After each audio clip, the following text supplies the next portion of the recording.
오늘은 제가 2023년에 도전했던 것 중 하나인 바로 책 100권 읽기 챌린지 관련해서 영상을 찍어보려고 합니다. 첫 번째로 왜 도전을 했는지를 먼저 말씀드리려고 해요.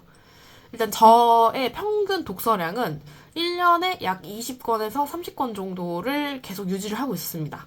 근데 그러다가 이제 작년 초에 제가 되게 힘든 일들이 많았고 조금 정신적으로 조금 지지되고 도움이 되는 이야기를 많이 듣고 싶다라는 생각을 했어요. 근데 여러분도 아시다시피 따뜻하고 긍정적이고 뭔가 도전에 대한 그런 낙천적인 이야기를 주변 사람한테 듣는 건 조금 힘들잖아요. 그러다 보니까 어떻게 하면은 내가 내 주변에 좋은 사람들을 두고 내가 좋은 이야기를 들을 수 있을까라는 걸 연구를 했고, 제가 그런 이야기를 제일 많이 접하는 방법을 찾아보니까 책이랑 유튜브였어요. 유튜브의 동기부여 영상들이랑 그런 자기계발, 에세이 같은 책을 읽으면은 그 사람들의 삶을 알 수 있고 그 사람들이 실제 겪었던 경험들을 바탕으로 어떤 깨달음을 얻을 수 있었는지를 제가 엿볼 수 있더라고요. 그러다 보니까 그러면 이번 2023년은 책을 진짜 많이 읽어보자 라는 생각을 하게 되어서, 그러면은 이왕 도전하는 거 100권을 한번 해보자 라는 의미에서 100권 챌린지를 도전을 했습니다. 그래서 이 챌린지를 하면서 결과에 관계없이 제가 많은 책을 읽는데 도움이 됐던 팁 3가지를 여러분들께 같이 공유를 드리려고 해요. 마침 지금 딱 신년이다 보니까 새롭게 책 읽기라든지 아니면 이런 자기계발 관련돼서 관심이 있으신 분들이 많으실 텐데, 저의 이 꿀팁 3가지가 여러분에게 도움이 되길 바랍니다. 일단 첫 번째로 제가 정말 강력하게 추천드리고 싶은 포인트 중 하나는 바로 밀리의 서재와 같은 전자책 구독 서비스를 사용하는 건데요. 이게 바로 실제 제가 책장을 담고 읽었던 책들 리스트인데요. 처음에는 저도 이 전자책에 적응하는 게 되게 어려웠어요. 항상 종이책만 읽던 사람이다 보니까 이 책을 읽는 게 굉장히 낯설었는데, 지금은 언제 어디서든 이 책을 펼쳐서 볼 수 있다는 점과, 그리고 하이라이트 기능이 있어서 내가 마음대로 줄치고 메모를 할 수 있다는 그 편리성, 그리고 세팅 값을 자유자재로 커스터마이징 해서 제가 보기 편한 대로 읽을 수 있다는 게 굉장히 매력적으로 느껴져서 잘 사용하고 있습니다. 무엇보다도 제가 가장 첫 번째 말씀드린 이유, 언제 어디서든 책을 펼칠 수 있다는 게 저한테 되게 큰 장점이더라고요.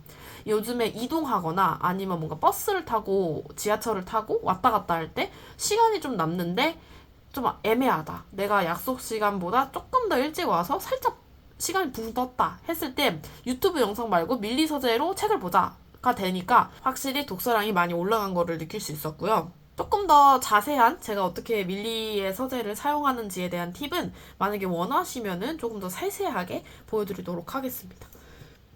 두 번째 팁은 바로 도서관을 적극적으로 활용을 하는 건데요. 저는 책을 이제 제독보다는 다독하는 스타일이다 보니까 도서관을 활용해서 책을 많이 봤습니다.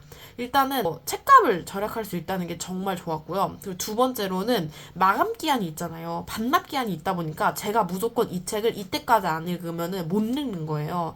그러다 보니까 제가 조금 집중적으로 빠르게 독서를 하는데 되게 많이 도움이 되었습니다.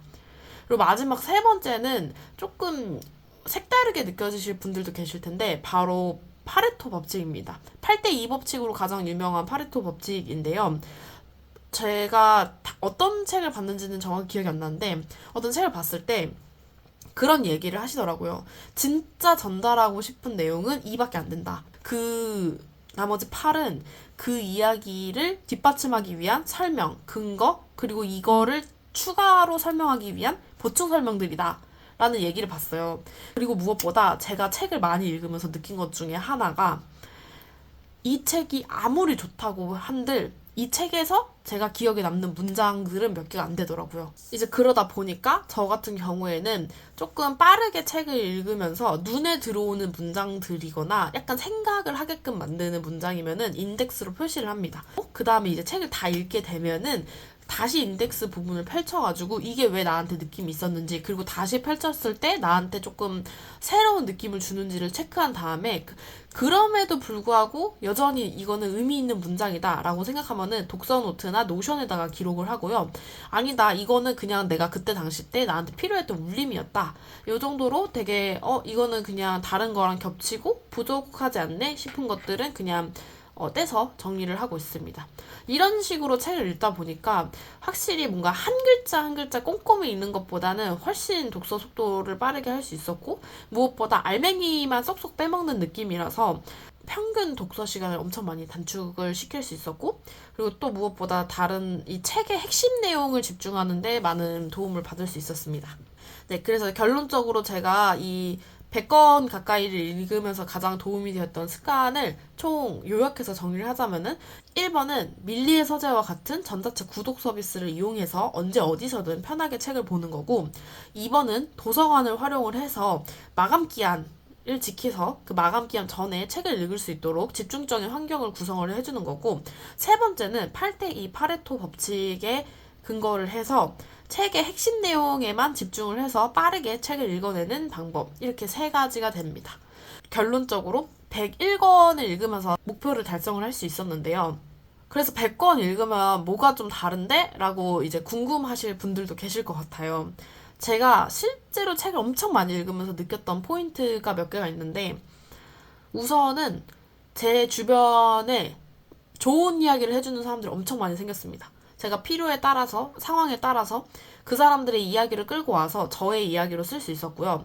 제가 어떤 상황에서 조언이 필요할 때 책을 통해서 그걸 깨달을 수 있었고, 그리고 무엇보다 책을 통해서 제 마음가짐이라든지 실천력을 많이 바꿀 수 있었습니다. 전문 역량을 향상시키는 거는 물론, 의사소통을 할 때도 어떤 포인트로 하면은 조금 더 좋을지 이런 것도 체크를 할 수가 있더라고요. 그리고 무엇보다 사람들이랑 대화를 할 때 생각이 튀는 회로가 좀 많이 달라졌다고 느꼈는데, 옛날에도 다른 사람들한테 좋은 얘기를 해주고 싶다는 마음은 계속 있었지만, 그냥 그거를 단순히 제 입에서 하는 것보다는 조금 유명한, 조금 신뢰성 있는 사람들의 표현을 빌려서 전달하는 게 그 사람한테도 와닿는 게 더 클 거잖아요. 그러다 보니까 제가 말을 할 때 옛날에는 그냥 내가 생각하기에는 이렇게 접근하는 게 좋은 것 같아 라고 얘기를 했다면은, 지금은 이런 책이 있는데 이 책에 너한테 도움이 되는 얘기가 되게 많이 나오고 있어. 여기서도 이런 상황을 다루고 있는데 그거에 대해서 저자는 이렇게 얘기를 하더라. 그러니까 이 책에서 얘기하고자 하는 내용이 너에게 도움이 된다고 생각한다면 한번 읽어보는 건 어때? 라는 식으로 대화를 이렇게 계속 꼬리를 물어갈 수 있더라고요. 그러다 보니까 어휘력이라든지 근거를 활용할 때 굉장히 좋다고 느꼈습니다.